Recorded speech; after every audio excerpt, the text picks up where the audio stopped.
Gente, vocês não têm noção o quanto a Bíblia é um livro muito interessante. Quando eu estou lendo a Bíblia, é igualmente quando eu estou assistindo uma série. Quando eu termino um capítulo, eu já fico ansiosa para o próximo capítulo. E aqui, no livro de 2 capítulo 5, vai falar sobre a história de Naamã. E aqui fala que Naamã era um homem leproso e ele descobriu que na cidade que ele estava habitando tinha um homem profeta de Deus que podia curar as pessoas, que era no caso era Eliseu.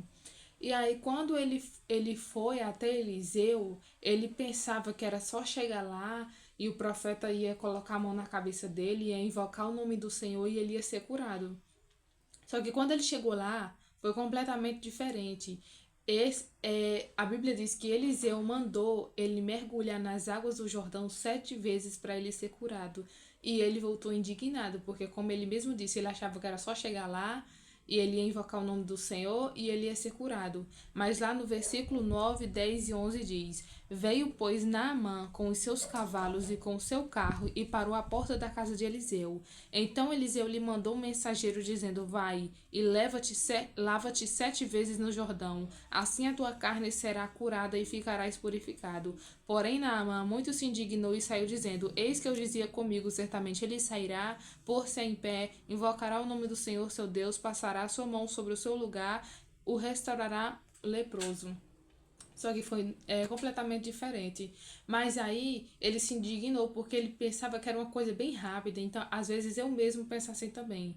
Tipo assim, digamos que eu estou com alguma enfermidade e eu vou para a igreja para quando eu chegar lá o pastor colocar a mão na minha cabeça, orar e eu ser curada. Só que digamos que quando eu chego lá seja completamente diferente igual foi com o Naamã. Eu chego lá, em vez do pastor só colocar a mão na minha cabeça, orar e eu ser curada, ele manda eu orar, ele manda eu jejuar para só depois eu ser curada. E eu volto para casa indignada, igualmente ele.